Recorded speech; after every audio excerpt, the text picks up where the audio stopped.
Hello, എല്ലാവർക്കും നമസ്കാരം. എല്ലാവർക്കും കേൾക്കാൻ കഴിയുന്നുണ്ട് എന്ന് കരുതുന്നു. കേൾക്കുന്നുണ്ടെങ്കിൽ ഒരു ഹായ് പറയാം. നേരത്തെ നമ്മൾ അനൗൺസ് ചെയ്ത പോലെ ഇന്നത്തെ നമ്മുടെ വിഷയം ഇന്നലെ മാതൃഭൂമിയിൽ വെണ്ടയ്ക്ക അക്ഷരത്തിൽ വന്ന ഒരു തലക്കെട്ടും പശ്ചിമഘട്ടം അപകടത്തിൻ്റെ മുനമ്പിലാണ് എന്ന് പറഞ്ഞുകൊണ്ടുള്ള ഒരു അതിശക്തമായിട്ടുള്ള പരിസ്ഥിതി തീവ്രവാദികളെ സന്തോഷിപ്പിക്കുന്ന തരത്തിലുള്ള ഒരു റിപ്പോർട്ട് വന്നിരുന്നു. അപ്പോൾ അതിൻ്റെ വിശദാംശങ്ങളിലേക്കൊന്ന് വെളിച്ചം വീശാനാണ് നമ്മൾ ഈ ഒരു ലൈവ് കൊണ്ട് ഉദ്ദേശിക്കുന്നത്. നിങ്ങളെല്ലാവരും ആ ഒരു വാർത്ത കണ്ടു കാണുമെന്ന് കരുതുന്നു. അപ്പോൾ എന്താണ് പെട്ടെന്ന് ഇങ്ങനെ ഒരു സംഭവം വന്നത് എന്നൊക്കെയുള്ള ഒരു സംശയം പലർക്കും ഉണ്ടാവും.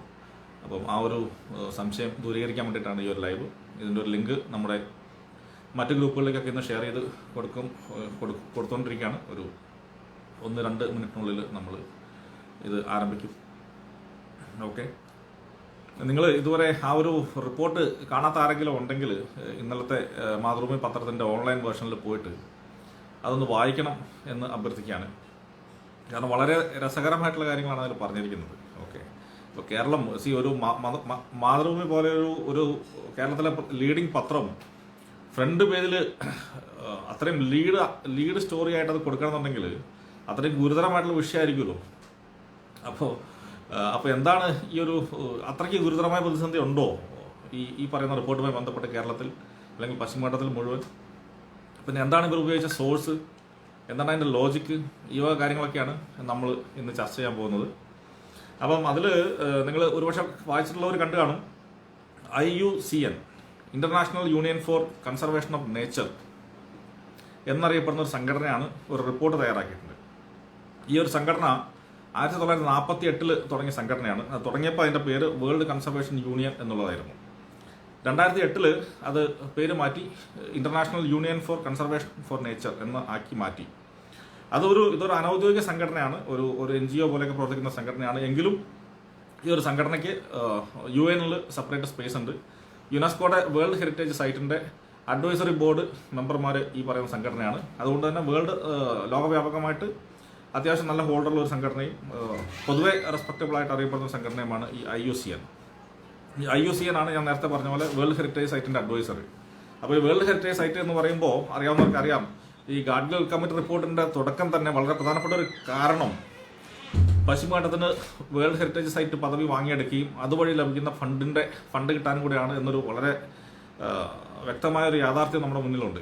അതുകൊണ്ട് തന്നെ ഈ IUCN റിപ്പോർട്ട് എവിടെ നിന്നാണ് വരുന്നത്, എന്താണ് അതിൻ്റെ ഉദ്ദേശം എന്നൊക്കെ നമുക്ക് വളരെ കൃത്യമായിട്ട് മനസ്സിലാക്കാൻ പറ്റും. അപ്പോൾ എന്താണെങ്കിലും ഈ IUCN 2015 മുതൽ യുനെസ്കോയുടെ വേൾഡ് ഹെറിറ്റേജ് സൈറ്റിൽപ്പെട്ട എല്ലാ സൈറ്റുകളുടെയും അതിൻ്റെ ഒരു കൺസർവേഷൻ്റെ ലെവൽ അനുസരിച്ചിട്ട് അതിനെ ഗ്രേഡ് ചെയ്യുന്നുണ്ട്. 2015 അതിൻ്റെ ഫസ്റ്റ് റിപ്പോർട്ട് വന്നു, 2017 അതിൻ്റെ സെക്കൻഡ് റിപ്പോർട്ട് വന്നു, 2020 നവംബറിൽ വന്നത് ഇത് 3ാമത്തെ റിപ്പോർട്ടാണ്. ഇത് നവംബർ ഫസ്റ്റ് വീക്ക് ഇറങ്ങിയ റിപ്പോർട്ടാണ്. പക്ഷേ മാതൃഭൂമി വെണ്ടയ്ക്ക നിരത്തുന്നത് ഇന്നലെയാണ്, ഏകദേശം 50 ദിവസങ്ങൾക്ക് ശേഷം. ഓക്കെ, അപ്പോൾ ഇതിൽ ഈ ഒരു റിപ്പോർട്ട് പറയുന്നത് ഇത്രയേ ഉള്ളൂ. വേൾഡ് ഹെറിറ്റേജ് സൈറ്റിൻ്റെ സ്റ്റേറ്റസ് ഉള്ള 252 സൈറ്റുകളുണ്ട് ലോകത്തിൽ. ഇന്ത്യയിൽ ഏകദേശം 10-15 എണ്ണമുണ്ട്. ഈ ഓരോ 252 സൈറ്റും 4 തരത്തിൽ അവർ കാറ്റഗറൈസ് ചെയ്യുകയാണ്. വെരി ഗുഡ്, അതായത് വളരെ നല്ല രീതിയിൽ പോകുന്നത്, എന്നാൽ അത്ര നല്ലതല്ലാത്ത, good with some concern, significant concerns, critical, ഇങ്ങനെ 4ആയിട്ട് തരംതിരിച്ചിരിക്കുകയാണ് ഈ 252 സൈറ്റുകളെ. ഇതിൽ ഗുഡ് അല്ലെങ്കിൽ ഗുഡ് വിത്ത് സം കൺസേൺ 63% ഉണ്ട്. സിഗ്നിഫിക്കൻറ്റ് കൺസേൺ എന്ന് പറയുന്നത് 30% അല്ലെങ്കിൽ 75 സൈറ്റുകൾ ഈ 3ാമത്തെ കാറ്റഗറിയാണ്.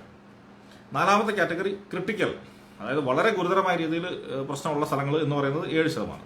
ഓക്കെ, ഇതിലിപ്പോൾ നമ്മുടെ പശ്ചിമഘട്ടം വന്നിരിക്കുന്നത് 3ാമത്തെ കാറ്റഗറിയിലാണ്, അതായത് സിഗ്നിഫിക്കൻറ്റ് കൺസേൺസ്.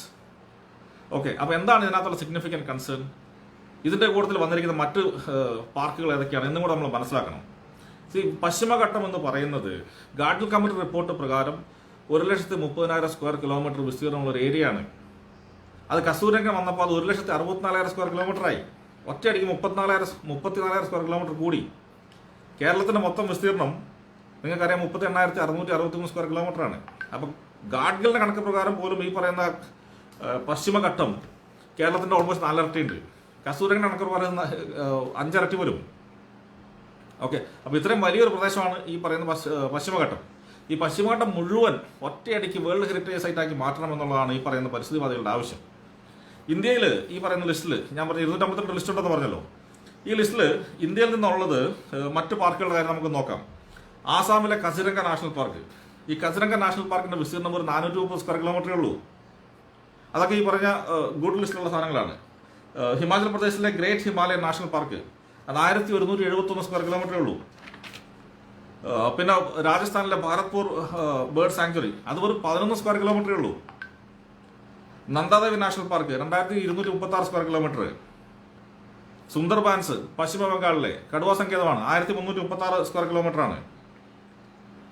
അപ്പോൾ ഇതൊക്കെ ഇപ്പോൾ ഈ ഇന്ത്യ രാജ്യത്ത് ഈ ലിസ്റ്റിൽ വന്നിരിക്കുന്ന മറ്റ് സൈറ്റുകളൊക്കെ ഒന്നുകിൽ റിസർവ് ഫോറസ്റ്റ് അല്ലെങ്കിൽ protected areas, wild life sanctuary അല്ലെങ്കിൽ നാഷണൽ പാർക്ക്, ഈ ഒരു സ്റ്റേറ്റസ് ഉള്ള പ്രദേശങ്ങളാണ് ഇത് മുഴുവൻ. പശ്ചിമഘട്ടം എന്ന് പറയുന്നതിന്റെ അതിർത്തികൾ പോലും ഇതുവരെ നിശ്ചയിച്ചിട്ടില്ല. കൃത്യമായിട്ട് അതിർത്തി പോലും നിശ്ചയിക്കാൻ പറ്റാത്ത സ്ഥലം എങ്ങനെയാണ് നിങ്ങൾ വേൾഡ് ഹെറിറ്റേജ് സൈറ്റായിട്ട് പ്രഖ്യാപിക്കുന്നത്? ഗാഡ്ഗിൽ പറയുന്നു 1,30,000 എന്ന് പറയുന്നു, കസൂരംഗ് പറയുന്നു 1,64 എന്ന് പറയുന്നു. എന്നിട്ട് അവർ പറയുന്നുണ്ട് ഞങ്ങളെ കൊണ്ട് പറ്റുന്ന രീതിയിലൊക്കെ ഞങ്ങൾ ശ്രമിച്ചു, പക്ഷേ ഇതിന്റെ അതിർത്തി ഇതുപോലെ നിർണ്ണയിക്കാൻ പറ്റുന്നില്ല എന്ന് പറയുന്നു. ഇത്രയും വലിയൊരു ഭൂവിസ്തൃതിയുള്ള ഒരു പ്രദേശം, 52 ലക്ഷം ജനങ്ങൾ തിങ്ങിപ്പാർക്കുന്ന ഒരു സ്ഥലം, ഇതിന്റെ കൃത്യമായിട്ട് അതിർത്തി പോലും നിർണ്ണയിക്കാൻ പറ്റാത്ത എങ്ങനെയാണ് ഇതിന് വേൾഡ് ഹെറിറ്റേജ് സൈറ്റ് കൊടുക്കുന്നത്? അതാണ് എൻ്റെ ഏറ്റവും വലിയൊരു പ്രശ്നം. അപ്പോൾ ഇന്ന് ഞങ്ങൾ നമ്മുടെ ഈ ലൈവിനെ പറ്റി നമ്മുടെ ഫേസ്ബുക്ക് ഗ്രൂപ്പിൽ ഒരു പോസ്റ്റ് ഇട്ടിരുന്നു. അപ്പോൾ എൻ്റെ അടിയിൽ വന്നിട്ട് ഒരാൾ കമന്റ് ഇട്ടു, ഇതൊക്കെ നിങ്ങൾ ഗാഡ്ഗിൽ കമ്മിറ്റി റിപ്പോർട്ട് വായിച്ചിട്ടുണ്ടോ? ഇത് പഠിച്ചിട്ടാണ് നിങ്ങൾ ഇതിനെതിരെ സംസാരിക്കുന്നത്? കുറഞ്ഞ പക്ഷേ ഇതൊക്കെ വായിച്ചു നോക്കണമെന്ന്. അപ്പം ഞാൻ അയാൾക്കൊരു മറുപടി കൊടുത്തു. നിങ്ങൾ 2 കാര്യത്തിന് ഉത്തരം പറഞ്ഞു. നിങ്ങൾ ഇതൊക്കെ വായിച്ചിട്ട് തന്നെ ആയിരിക്കുമല്ലോ പറയുന്നത്, കമന്റ് ഇട്ടത്. കേരളത്തിൽ മൊത്തം എത്ര താലൂക്കുകൾ ഗാഡ്ഗിൽ കമ്മിറ്റി റിപ്പോർട്ട് പ്രകാരം പരിസ്ഥിതി ലോലമാണ്? ഈ പറയുന്ന മൊത്തം താലൂക്കുകൾ ചേർത്ത് വെച്ചാൽ കേരളത്തിന്റെ ഭൂവിസ്തൃതിയിൽ എത്ര ശതമാനം വരും? ഇങ്ങനെ 2 ചോദ്യങ്ങൾ ഞാൻ അയാളോട് തിരിച്ചു ചോദിച്ചു. ഇതുവരെ അയാൾ അതിന് മറുപടി പറഞ്ഞിട്ടില്ല. മറുപടി പറയുമെന്ന് ഞാൻ വിചാരിക്കുന്നു. ഓക്കെ, അയാൾ മറുപടി പറഞ്ഞാലും ശരി, ഇല്ലെങ്കിൽ ശരി, ഞാൻ അതിൻ്റെ ഒരു കണക്കുകൾ പറയാം. എന്തുകൊണ്ട് കേരളത്തിലെ ജനത പശ്ചിമഘട്ടത്തിലെ മലയോര മേഖലയിലെ മാത്രം ജനതയല്ല, അവരെ മാത്രം ബാധിക്കുന്ന ഒരു പ്രശ്നമല്ല ഇത്. കൃത്യമായിട്ട് കണക്കുകൾ മനസ്സിലാക്കണം. കേരളത്തിൽ മൊത്തം 78 താലൂക്കുകളാണ് ഉള്ളത്. അതിൽ 40 എണ്ണം പരിസ്ഥിതി ലോലമാണ് ഗാഡ്ഗിൽ കമ്മിറ്റി റിപ്പോർട്ട് പ്രകാരം. ഈ 40 താലൂക്കുകൾ കേരളത്തിന്റെ മൊത്തം ഭൂവിസ്തൃതിയുടെ 76% വരും. അതാണ് അതിന്റെ പ്രശ്നം. തിരുവനന്തപുരം ജില്ല എടുത്തു കഴിഞ്ഞാൽ തിരുവനന്തപുരം, ചിറയൻകീഴ്, നെടുമങ്ങാട്, ഈ 3 താലൂക്കുകൾ പരിസ്ഥിതി ലോലമാണ്. തിരുവനന്തപുരം താലൂക്ക് എന്ന് വെച്ചാൽ സെക്രട്ടേറിയറ്റ് ഇരിക്കുന്ന സ്ഥലമടക്കം നമ്മുടെ അസംബ്ലി ബിൽഡിംഗ് അടക്കം പരിസ്ഥിതി ലോലത്തിൽ വരും. നമ്മൾ എറണാകുളത്തേക്ക് വന്നിട്ട് പെരുമ്പാവൂര്, ആലുവ, കോതമംഗലം, മൂവാറ്റുപുഴ, ആലുവ ടൗണ് പരിസ്ഥിതി ലോലമാണ്, പെരുമ്പാവൂർ ടൗൺ പരിസ്ഥിതി ലോലമാണ്, മൂവാറ്റുപുഴ ടൗൺ പരിസ്ഥിതി ലോലമാണ്. ഒരു താലൂക്ക് മൊത്തമായിട്ടാണ് ഗാഡ്ഗിൽ കമ്മിറ്റി റിപ്പോർട്ട് എടുത്തിരിക്കുന്നത്. അതാണ് എൻ്റെ ഏറ്റവും വലിയൊരു പ്രശ്നവും. പാലക്കാട് ജില്ലയിൽ വന്നിട്ടുണ്ടെങ്കിൽ മണ്ണാർക്കാട്, ചിറ്റൂർ, ആലത്തൂർ, പാലക്കാട്, ഒറ്റപ്പാലം, ഇത്രയും താലൂക്കുകൾ പരിസ്ഥിതി ലോലമാണ്. പാലക്കാട് ടൗൺ അടക്കം പരിസ്ഥിതി ലോലത്തിൽ വരും. കോഴിക്കോട് ജില്ലയിൽ കോഴിക്കോട് കൊയിലാണ്ടി താലൂക്ക് ഞാൻ കഴിഞ്ഞ ലൈവിൽ പറഞ്ഞാണ്. കോഴിക്കോട് ഇത് താലൂക്ക് മൊത്തമായിട്ട് എടുക്കുന്നതാണ്. കോഴിക്കോട് താലൂക്ക് എന്ന് പറഞ്ഞാൽ കോഴിക്കോട് കടപ്പുറം മുതൽ വയനാട് ബോർഡർ വരെ കിടക്കുന്ന സ്ഥലമാണ്. കോഴിക്കോട് ടൗണിൽ നിന്ന് 40 കിലോമീറ്റർ അകലെ വശിമാട്ടം. അപ്പം ഈ പറയുന്ന താലൂക്കിന് ഒരൊറ്റ യൂണിറ്റ് ആയിട്ട് എടുത്തിട്ട് അത് മുഴുവൻ ഒറ്റ നിയമങ്ങൾ അടിച്ചേൽപ്പിക്കുക, അടിസ്ഥാനപരമായിട്ട് എല്ലാ വികസനവും റദ്ദ് ചെയ്യുന്ന രീതിയിലുള്ള നിയന്ത്രണങ്ങൾ. അതാണ് ഗാഡ്ഗിൽ കമ്മിറ്റി റിപ്പോർട്ട് പറഞ്ഞിരിക്കുന്നത്. തലശ്ശേരി, കണ്ണൂർ ജില്ലയിൽ വന്ന തലശ്ശേരി താലൂക്ക് എന്ന് പറയുന്നത് തലശ്ശേരി കടപ്പുറം മുതൽ കർണാടക ബോർഡർ വരെ കിടക്കുന്ന താലൂക്കാണ്. അത് മുഴുവൻ ഒറ്റ യൂണിറ്റ് ആയിട്ട് കരുതി നിയന്ത്രണങ്ങൾ അടിച്ചേൽപ്പിക്കുന്നു. അതാണ് ഈ പറയുന്ന ഏറ്റവും വലിയ പ്രശ്നം. കുറഞ്ഞ പക്ഷേ നിങ്ങളെ താലൂക്കിന്റെ ലിസ്റ്റെങ്കിലും എടുത്ത് വായിച്ചു നോക്കണം. 40 താലൂക്കാ. വില്ലേജ് അടിസ്ഥാനത്തിലല്ല ഗാഡ്ഗിൽ കമ്മിറ്റി പറഞ്ഞിരിക്കുന്നത്. വില്ലേജ് ഇതിനെതിരെ ശക്തമായ പ്രതിഷേധം ഉയർന്നപ്പോൾ കസൂരംഗം വന്നു. കസൂരംഗം താലൂക്ക് എന്നത് മാറ്റി വില്ലേജ് ആക്കി. വില്ലേജിനകത്ത് പ്രശ്നമുണ്ട്. 123 വില്ലേജാണ് കസ്തൂരംഗം പറഞ്ഞത്. പശ്ചിമഘട്ടത്തിൽ മൊത്തം 4600 വില്ലേജുകളേ ഉള്ളൂ. അതിൽ 123 എണ്ണം കേരളത്തിലുള്ളൂ. പക്ഷേ പശ്ചിമഘട്ടത്തിലെ മൊത്തം ജനസംഖ്യ എന്ന് ഈ 2 റിപ്പോർട്ടുകളും പറയുന്നത് ഏകദേശം 52-55 ലക്ഷം ജനങ്ങളാണ്. ഈ 55 ലക്ഷം ജനങ്ങളിൽ 23 ലക്ഷം ജനങ്ങൾ താമസിക്കുന്നത് കേരളത്തിലെ 123 വില്ലേജുകളിലാണ്. അതുകൊണ്ടാണ് കേരളത്തിൽ ഇത്രയും വലിയ പ്രശ്നം ഉണ്ടാകുന്നത്. ഇനി മറ്റ് സംസ്ഥാനങ്ങളെ കണക്ക് ഞാൻ പറഞ്ഞുതരാം. കേരളത്തിൽ മൊത്തം വിസ്തീർണം 38,863. പശ്ചിമഘട്ട ഏരിയയിൽ വരുന്നത് 29,691. അത് കേരളത്തിന്റെ 76% വരും. ഗോവയിൽ ഇത് നോക്കിക്കഴിഞ്ഞാൽ വെറും 47% ഗോവയിൽ വരുന്നത്, ഗോവയുടെ വിസ്തൃതിയുടെ. ഗുജറാത്തിൽ വെറും 3% ഉള്ളൂ. കർണാടകയിൽ 23%, മഹാരാഷ്ട്രയിൽ 18%, തമിഴ്നാട്ടിൽ 21%. ഇതാണ് ഇതിൻ്റെ എന്തുകൊണ്ട് കേരളത്തിൽ ഇത്രയും രൂക്ഷമായ സമരങ്ങൾ ഉണ്ടാകുന്നു എന്നുള്ളത് ഇവിടുത്തെ പാറമടക്കാരും മാഫിയക്കാരും പിരികേറ്റി വിടുന്നതുകൊണ്ടല്ല. ഇത് ജനങ്ങളെ അടിസ്ഥാനപരമായിട്ട് ബാധിക്കുന്ന പ്രശ്നമാണ്. കേരളത്തിലെ 3.5 കോടി ജനങ്ങളിൽ 2-2.5 കോടി ആൾക്കാരെ ഇത് ബാധിക്കും. ഈ ഒരു യാഥാർത്ഥ്യം മനസ്സിലാക്കാത്തവരാണ് പറയുന്നത് നിങ്ങളിത് വായിച്ചു നോക്കിയിട്ടാണോ ഇതിനെതിരെ പ്രതികരിക്കുന്നതെന്ന്. കൃത്യമായിട്ട് വായിച്ചു നോക്കിയിട്ട് പഠിച്ചിട്ട് തന്നെയാണ്. സംശയം ഉണ്ടെങ്കിൽ ഞാൻ കേരളത്തിലെ എല്ലാ പരിസ്ഥിതിവാദികളും വെല്ലുവിളിക്കുകയാണ്. നിങ്ങൾക്ക് ചങ്കൂറ്റം ഉണ്ടെങ്കിൽ ഈ ഒരു വിഷയത്തിൽ ഗാഡ്ഗിൽ കമ്മിറ്റി റിപ്പോർട്ടിൻ്റെ വിഷയത്തിൽ കിഫയുമായിട്ടൊരു സംവാദത്തിന് പോവാ. നിങ്ങൾ പറയുന്ന സ്ഥലം, നിങ്ങൾ പറയുന്ന ദിവസം, പറയുന്ന സമയം ഞങ്ങൾ വരാം. നിങ്ങൾ സംവാദം നടത്ത്. കേരളത്തിൽ 76% പരിസ്ഥിതിപരമായിട്ട് പ്രഖ്യാപിക്കണമെന്നാണ് നിങ്ങൾ പറയുന്നത്. നിങ്ങൾ വായിച്ചു നോക്കിയിട്ടുണ്ടോ? ഇതിനെ അനുകൂലിക്കുന്ന എത്ര പേര് ഇത് വായിച്ചു നോക്കിയിട്ടുണ്ട്? അതാണ് എനിക്ക് തിരിച്ചു ചോദിക്കാനുള്ളത്. വെറുതെ വർത്തമാനം പറയരുത്, കൃത്യമായിട്ട് കാര്യങ്ങൾ മനസ്സിലാക്കിയിട്ട് പറയണം. ഓക്കെ, ഇതാണ് ഇതിനകത്ത് പ്രശ്നം. കേരളത്തിന്റെ വേറൊരു വിഷയമുണ്ട്. കേരളവും ഗോവ ഈ 2 സംസ്ഥാനങ്ങൾക്കാണ് പശ്ചിമഘട്ടത്തിന്റെ കിഴക്ക് ഭാഗത്ത് സ്ഥലമില്ല. മൊത്തം 6 സംസ്ഥാനങ്ങളാണ് ഈ പശ്ചിമഘട്ടത്തിൽ വരുന്നത്. അതിൽ കേരളത്തിനും ഗോവയ്ക്കും കിഴക്ക് ഭാഗത്ത് സ്ഥലമില്ല. ബാക്കി എല്ലാ സംസ്ഥാനങ്ങൾക്കും ഇഷ്ടംപോലെ സ്ഥലമുണ്ട്. അതുകൊണ്ട് തന്നെ ഈ ഒരു പശ്ചിമഘട്ടത്തിൽ വരുന്ന നിയന്ത്രണങ്ങൾ മറ്റ് സംസ്ഥാനങ്ങളെ കാര്യമായിട്ട് ബാധിക്കില്ല. കേരളത്തിനും ഗോവയ്ക്കാണ് ഏറ്റവും കൂടുതൽ പ്രശ്നം വരുന്നത്. കാര്യങ്ങൾ കൃത്യമായിട്ട് മനസ്സിലാക്കുക, ഡേറ്റയുടെ അടിസ്ഥാനത്തിൽ സംസാരിക്കുക. 76% സ്ഥലമാണ് പോകുന്നത് കേരളത്തിൽ. ഒരു തരത്തിലുള്ള പ്രവർത്തനങ്ങൾ നടത്താൻ പറ്റാത്ത അവസ്ഥയിലേക്ക് ഫോറസ്റ്റ് വകുപ്പിന്റെ മാഫിയ ഭരണമായിരിക്കും വരുന്നത്. ഈ പറയുന്ന ഗാഡ്ഗിൽ കമ്മിറ്റി റിപ്പോർട്ട് തന്നെ പറയുന്നുണ്ട്, പാർട്ട് 2 ഫോറസ്റ്റ് വകുപ്പ് എങ്ങനെയാണ് ഒരു സമാന്തര ഭരണം നടത്തുന്നതെന്ന്. കൃത്യമായിട്ട് വായിച്ചു നോക്ക്. പരിസ്ഥിതിവാദികളുടെ ബൈബിളാണല്ലോ ഗാഡ്ഗിൽ കമ്മിറ്റി. അപ്പോൾ അതിൽ പറയുന്ന കാര്യങ്ങൾ കുറഞ്ഞ പക്ഷം പരിസ്ഥിതിവാദികളെങ്കിലും സമ്മതിക്കണമല്ലോ. നിങ്ങൾ വായിച്ചു നോക്ക്. ഫോറസ്റ്റ് വകുപ്പ് നടത്തുന്ന സമാന്തര ഭരണത്തിന്റെയും മാഫിയ ഭരണത്തിന്റെയും ഗുണ്ടായുസത്തിന്റെ കഥകൾ കൃത്യമായിട്ട് ഗാഡ്ഗിൽ തന്നെ എഴുതി വെച്ചിട്ടുണ്ട്. ആ അവസ്ഥയിലേക്ക് കേരളം മൊത്തം പോകണമെന്നാണ് നിങ്ങൾ പറയുന്നത്. അപ്പോൾ അതാണ് ഇതിനകത്തുള്ള ഏറ്റവും അടിസ്ഥാനപരമായിട്ടുള്ള വിഷയം. എന്തുകൊണ്ട് എതിർക്കുന്നു എന്ന് ചോദിച്ചാൽ കൃത്യമായിട്ട് പഠിച്ചിട്ട് തന്നെയാണ് എതിർക്കുന്നത്. അത് മനസ്സിലാക്കാൻ ശ്രമിക്കുക. ഓക്കെ, ഇനി ഞാൻ നമ്മുടെ IUCN റിപ്പോർട്ടിലേക്ക് വരാം. അതിൽ നമ്മുടെ പശ്ചിമഘട്ടത്തോടൊപ്പം ഇന്ത്യ രാജ്യത്തെ രണ്ടെണ്ണം ഈ പറയുന്ന 3ാമത്തെ ലിസ്റ്റിലുണ്ട്. അതായത് സിഗ്നിഫിക്കൻറ്റ് കൺസേൺ എന്നുള്ള ലിസ്റ്റിലുണ്ട്. അതിൽ പശ്ചിമഘട്ടത്തോടൊപ്പം കൊടുത്തിരിക്കുന്നത് മാനസ വൈൽഡ് ലൈഫ് സാങ്ച്വറി ആസാമിലുള്ളതാണ്. അതിൻ്റെ വിസ്തീർണം 950 സ്ക്വയർ കിലോമീറ്ററേ ഉള്ളൂ. ഞാൻ നേരത്തെ പറഞ്ഞാൽ ഇതൊക്കെ വളരെ സ്പെസിഫിക് ആയിട്ടുള്ള ചെറിയ ഏരിയകൾ ഒതുങ്ങി നിൽക്കുന്ന വൈൽഡ് ലൈഫ് സാങ്ച്വറികളോ നാഷണൽ പാർക്കോ ആണ്. അതുപോലല്ല പശ്ചിമഘട്ടം. കേരളത്തിൻ്റെ 4 ഇരട്ടി വിസ്തീർണമുള്ള സ്ഥലമാണ്. കേരള ഭാഗത്തെങ്കിലും ജനങ്ങൾ തിങ്ങിപ്പാർക്കുന്ന സ്ഥലം. കസൂരംഗന്റെ റിപ്പോർട്ടിന്റെ വിഷയത്തിൽ നമ്മളിപ്പം സർക്കാരുമായിട്ട് ഫൈറ്റ് ചെയ്തുകൊണ്ടിരിക്കുക. അവരുടെ തന്നെ കണക്ക് പ്രകാരം 1 സ്ക്വയർ കിലോമീറ്ററിൽ 100 കൂടുതൽ ആൾക്കാർ താമസിക്കുന്ന വില്ലേജുകൾ ഉൾപ്പെടാൻ പാടില്ല. ഇപ്പൊ റിവൈസ് ചെയ്ത് കൊടുത്ത ലിസ്റ്റിൽ 92 വില്ലേജ് ഉണ്ട്. അതിൽ നല്ലൊരു ശതമാനം 100-ന് മുകളിൽ ജനസംഖ്യയുള്ള വില്ലേജുകളാണ്. അത് ഒഴിവാക്കണം എന്ന് പറഞ്ഞിട്ടാണ് നമ്മൾ ഇതിനെതിരെ സമരം ചെയ്യുന്നത്. അപ്പോൾ ഒരു നിയമം കൊണ്ടുവന്നിട്ടുണ്ടെങ്കിൽ, ഒരു ക്രൈറ്റീരിയ കൊണ്ടുവന്നിട്ടുണ്ടെങ്കിൽ അത് യൂണിഫോമായിട്ട് അപ്ലൈ ചെയ്യണ്ടേ? ആർക്കെങ്കിലും തോന്നുന്ന പോലെ കുറേ വില്ലേജുകൾ ഒഴിവാക്കുക, മറ്റു കുറേ വില്ലേജുകൾ അഡീഷണൽ സ്ഥലം എടുക്കുക, ഇങ്ങനെയാണോ ചെയ്യുന്നത്? അപ്പോൾ ഇതാണ് ഗാഡ്ഗിൽ കമ്മിറ്റി റിപ്പോർട്ട് എന്തുകൊണ്ട് നടപ്പാക്കരുതെന്ന് പറയുന്നതിന് അടിസ്ഥാനപരമായിട്ടുള്ള കാരണം. കൂടുതൽ വിശദാംശങ്ങളിലേക്ക് ഇപ്പോൾ കടക്കുന്നില്ല. ഞാൻ പറയുന്നത് കേരളത്തിലെ എല്ലാ പരിസ്ഥിതിവാദികളെയും ഞങ്ങൾ പരസ്യമായിട്ട് വെല്ലുവിളിക്കുകയാണ്. ഞങ്ങൾ ചർച്ചയ്ക്ക് വരാം. ഓൺലൈൻ എങ്കിൽ ഓൺലൈൻ, ഡയറക്റ്റ് എങ്കിൽ ഡയറക്റ്റ്, ഏത് പ്ലാറ്റ്ഫോമിൽ വരാൻ ഞങ്ങൾ തയ്യാറാണ്. നിങ്ങൾ ചർച്ചയ്ക്ക് വാ. ഓക്കെ, ഇനി നമ്മുടെ മാതൃഭൂമിയെ പറ്റി. മാതൃഭൂമിയാണല്ലോ നമ്മുടെ ഇന്നത്തെ വിഷയം. ഈ മാതൃഭൂമി പത്രത്തെ എന്തുകൊണ്ട് മാതൃഭൂമി നമ്മൾ നാളെ വൈകുന്നേരം കത്തിക്കുകയാണ്. ഓക്കെ, അത് മാത്രമല്ല, മാതൃഭൂമിയുടെ എല്ലാ പ്രസിദ്ധീകരണങ്ങളും അവരുടെ എല്ലാ ബിസിനസ്സുകളും നമ്മൾ ബഹിഷ്കരിക്കാൻ പരസ്യമായിട്ട് ആഹ്വാനം കൊടുക്കുകയാണ്. എന്തുകൊണ്ട് ചെയ്യുന്നു? മാതൃഭൂമിയുടെ ചരിത്രം നിങ്ങൾ അറിയണം. ഓക്കെ, പണ്ട് നമ്മുടെ ചരിത്രം പറയുമ്പോൾ ഭയങ്കര സ്വാതന്ത്ര്യ സമര കാലം മുതൽ വലിയ പാരമ്പര്യമുള്ള പാർട്ടികളാണ്. ഓക്കെ, ഞാനത് നമ്മുടെ ഇന്നത്തെ ഈ ഒരു വിഷയം വന്നപ്പോൾ നമ്മുടെ MP ശ്രേയാസ് കുമാർ MP ആയിട്ട് രാജ്യസഭയിലേക്ക് പോയിട്ടുണ്ട്. ആ സമയത്ത് കൊടുത്ത അഫിഡവിറ്റ് ഞാനൊന്നെടുത്ത് വായിച്ചു നോക്കി. 54 പേജുണ്ട് കേട്ടോ. 54 പേജ്. സാധാരണക്കാർ കൊടുക്കുമ്പോൾ കൂടി ഇപ്പോൾ 5-6 പേജൊക്കെ ഉള്ളൂ. ഇത് വലിയ മുതലാളി ആയതുകൊണ്ട് ഒരുപാട് പേജുണ്ട്.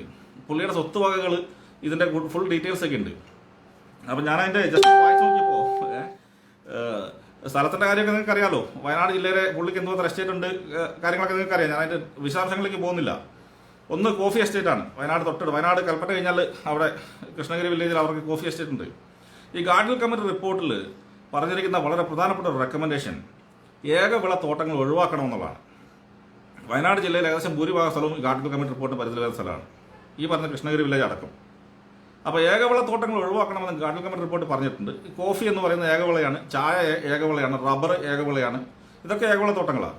അപ്പോൾ ഇങ്ങനെ ഒരു വലിയ വെണ്ടയ്ക്ക സ്വന്തം പത്രം നടത്തിയതുകൊണ്ട് മാതൃഭൂമി മാനേജ്മെന്റ് ഗാർഡൽ കമ്മിറ്റി റിപ്പോർട്ട് നടപ്പാക്കണം എന്ന് ഉദ്ദേശിക്കുന്നതാണല്ലോ അതിനർത്ഥം.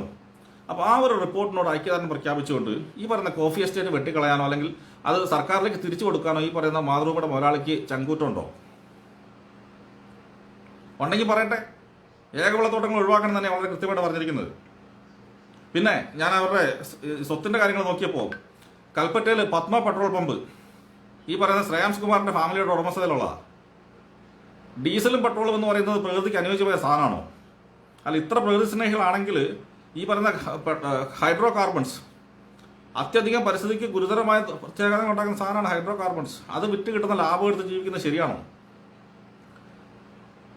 ധാർമ്മികമായിട്ട് വരുന്ന ഒരു ചോദ്യമല്ലേ? നിങ്ങൾ ഗാർഡൽ കമ്മിറ്റി റിപ്പോർട്ട് വളരെ സ്പെസിഫിക് ആയിട്ട് പറയുന്നുണ്ട്, റിന്യൂവബിൾ എനർജി ഉപയോഗിക്കണം, പെട്രോൾ ഡീസൽ ഇങ്ങനെയുള്ള എല്ലാ സാധനങ്ങളുടെ ഉപയോഗം കുറയ്ക്കണം എന്ന് പറഞ്ഞിട്ടുണ്ട്. അതിനെ പരസ്യമായിട്ട് സപ്പോർട്ട് ചെയ്തിരുന്ന മുതലാളി പെട്രോൾ പമ്പ് നടത്തി ആ ലാഭം എടുത്ത് പോക്കറ്റിലിടുന്നു. അത് വേണ്ടെന്ന് നോക്കാനുള്ള ചങ്കൂറ്റമുണ്ടോ ഈ പറയുന്ന MP ശ്രേയസ് കുമാറിന്? ഉണ്ടെങ്കിൽ നിങ്ങൾ കാണിക്കും. അതില്ലെങ്കിൽ എനിക്ക് വയനാട്ടിലെ നാട്ടുകാരോട് പറയാനുള്ള ഇതാണ്, കൽപ്പറ്റ പത്മ പെട്രോൾ പമ്പിൽ നിങ്ങൾ പെട്രോൾ അടിക്കൽ നിർത്തണം. ഇരട്ടത്താപ്പ്, ഇങ്ങനെയുള്ള ഇരട്ടത്താപ്പുകൾ തുറന്ന് കാണിച്ചേ പറ്റൂ. ഓക്കെ, ഇനി മറ്റ് ലിസ്റ്റിലേക്ക് പോയി കഴിയുമ്പം അയാളുടെ പേരുള്ള സ്ഥലത്തിന്റെ ലിസ്റ്റുകളുണ്ട്, കൊമേഴ്ഷ്യൽ ബിൽഡിങ്ങുകളുടെ ലിസ്റ്റുകളുണ്ട്. ഓക്കെ, ഒരുപാട് ലിസ്റ്റ്, ഞാൻ എല്ലാത്തിലേക്കൊന്നും പോകുന്നില്ല. ഓക്കെ, നിങ്ങൾ കൊമേഴ്ഷ്യൽ ബിൽഡിംഗ് അനക്ഷർ 2 പറഞ്ഞിരിക്കുന്നുണ്ട്. കൃഷ്ണഗിരി വില്ലേജ് ബത്തേരി താലൂക്കിൽ മൈസൂർ കോഴിക്കോട് റോഡിൽ block number 21 survey number 701/3 B രണ്ടാമത്തെ ഐറ്റം കൊടുത്തിരിക്കുന്നതാണ്. Varkala village Chirayinkeezhu taluk DGR spa and beach resort plot number 7, 10, 11 RS number 478/2. മുതലാളിക്ക് കോഫി എസ്റ്റേറ്റ് മാത്രമല്ല റിസോർട്ടും ഉണ്ട്, അതും വർക്കല ബീച്ചിൽ. ഭയങ്കര പ്രകൃതി സ്നേഹിയ. അതിന്റെ പേരാണ് DGR സ്പാ ആൻഡ് റിസോർട്ട്. ബാക്കി ലിസ്റ്റുകളുടെ പേര് അല്ല, ബാക്കി ബിൽഡിങ്ങുകളുടെ പേര് കൊടുത്തിട്ട് ഞാനത് എല്ലാം വായിക്കുന്നില്ല.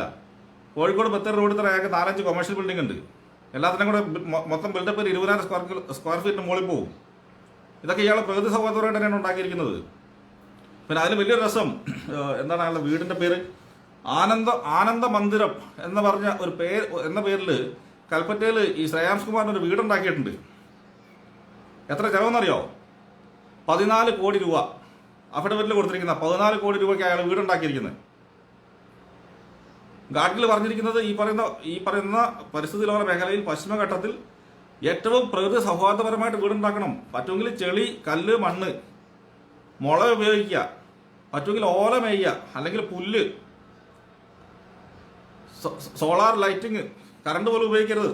ഈ രീതിയിൽ അയാളുടെ നിർദ്ദേശങ്ങൾ, ആ നിർദ്ദേശങ്ങളെ അനുകൂലിക്കുന്ന ടീം ജീവിക്കുന്ന വീടിന്റെ കോസ്റ്റ് 14 കോടി രൂപ. അത് അയാൾ അഫിഡവിറ്റ് കൊടുത്തിരിക്കുന്ന കോസ്റ്റാ. അപ്പോൾ അതിന് ശരിക്കുള്ള കോസ്റ്റ് എത്രയായിരിക്കും? അത് വീടിന്റെ കാര്യം.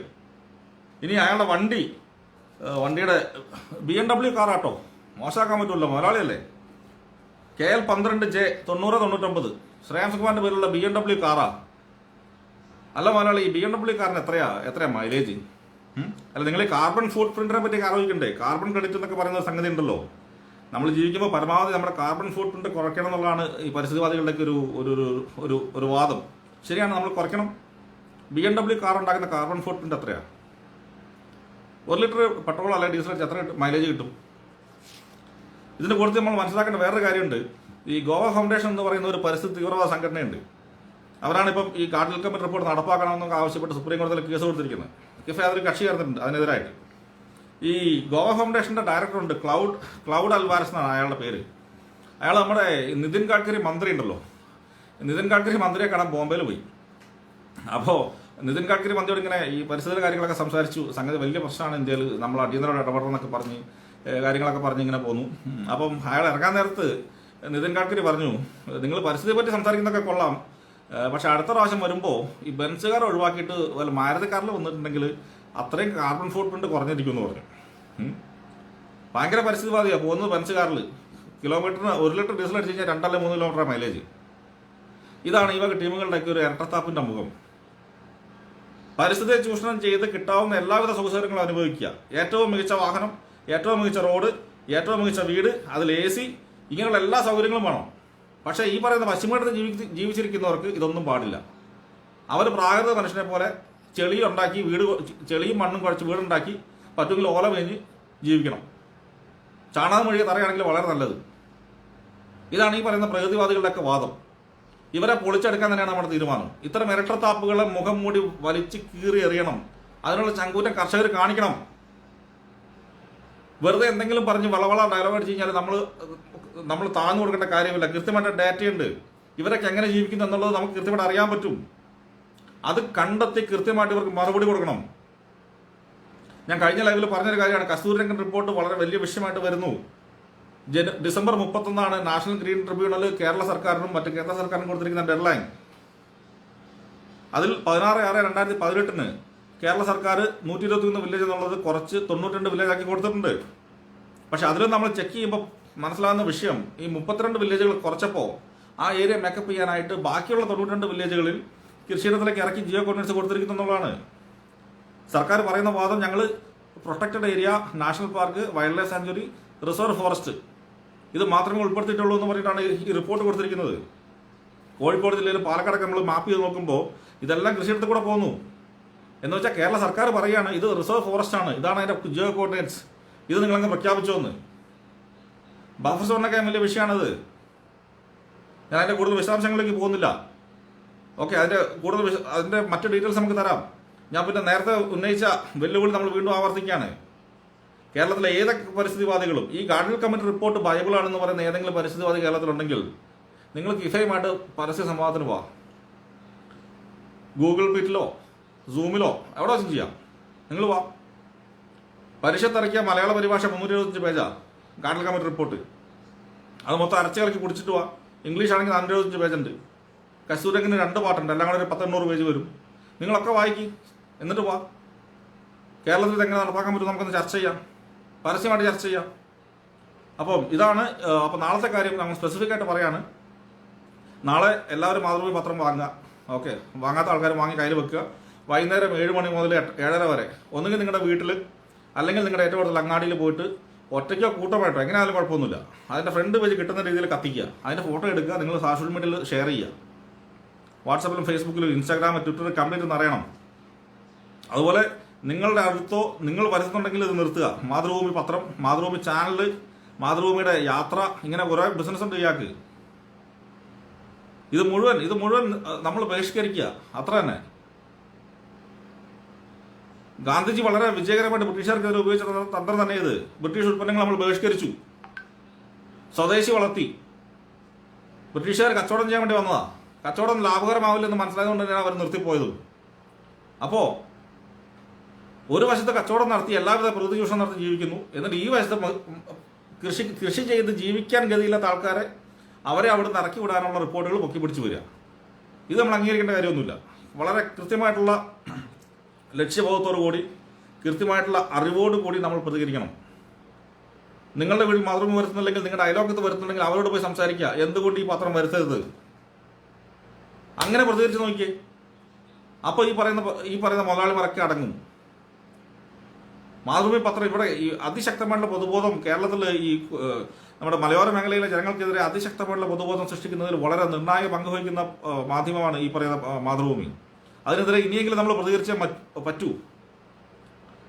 അപ്പോൾ ഇത്രയും നമുക്ക് പറയാനുള്ളൂ. നാളെ നിങ്ങൾ വാങ്ങുക, 7-7:30 ഇടയ്ക്ക് സംഗതി കത്തിക്കുക.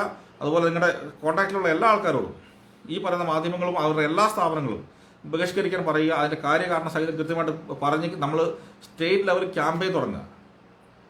പ്രതികരിക്കാതിരുന്നിട്ട് ഇനി ഒരു കാര്യമില്ല. കൃത്യമായിട്ട് പ്രതികരിച്ച് നോക്കിയോ. അട്ടപ്പാടിയിൽ ഓൾറെഡി ചെയ്തു. അട്ടപ്പാടിയിൽ ഇന്നലെ ഒരു 50 സ്ഥലത്ത് മാതൃഭൂമി കത്തിച്ചു. അപ്പോൾ തന്നെ പിന്നെ 10 കോള് വന്നു അവിടുത്തെ കർഷകർക്ക്, നിങ്ങൾ കത്തിക്കരുത്, ഞങ്ങളത് അങ്ങനെയല്ല ഇങ്ങനെയല്ല, ഞങ്ങൾ അങ്ങനെ ഉദ്ദേശിച്ചല്ല, ഇങ്ങനെയാണ് ഉദ്ദേശിച്ചതെന്നൊക്കെ പറഞ്ഞ്. അപ്പോൾ അങ്ങനെയാണ് ഉദ്ദേശിച്ചത്, നിങ്ങൾ തിരുത്ത് വാർത്ത കൊടുക്കട്ടെ. അട്ടപ്പാടിയിൽ 50 സ്ഥലത്ത് കത്തിച്ചപ്പോൾ തന്നെ അവർക്ക് വിളിക്കാമെങ്കിൽ കേരളം മൊത്തം കത്തിക്കുമ്പോൾ അവരെന്ത് ചെയ്യുന്നത് നമുക്ക് നോക്കാം. അപ്പോൾ അത്രയാണ് നമുക്ക് പറയാനുള്ളത്. അതിൻ്റെ നിങ്ങൾക്ക് ഇത് കേട്ട എല്ലാവർക്കും നന്ദി. നിങ്ങൾ ഇത് കേട്ടതുകൊണ്ട് നിർത്തരുത്, ഇതിൻ്റെ മറ്റു കാര്യങ്ങളിലേക്ക് കടക്കുക. നമുക്കിതൊരു വൻ വിജയമാക്കി മാറ്റണം. മാതൃഭൂമി എന്ന മുതലാളിയോട് ഇരട്ടത്താപ്പ് കൃത്യമായിട്ട് തുറന്ന് കാണിച്ചാൽ നമുക്ക് മതിയാവും. അതിനായിട്ട് നിങ്ങളുടെ എല്ലാവരുടെയും സഹകരണം അഭ്യർത്ഥിക്കുകയാണ്. ജയ് കിസാൻ, ജയ് കിഫ. Thank U.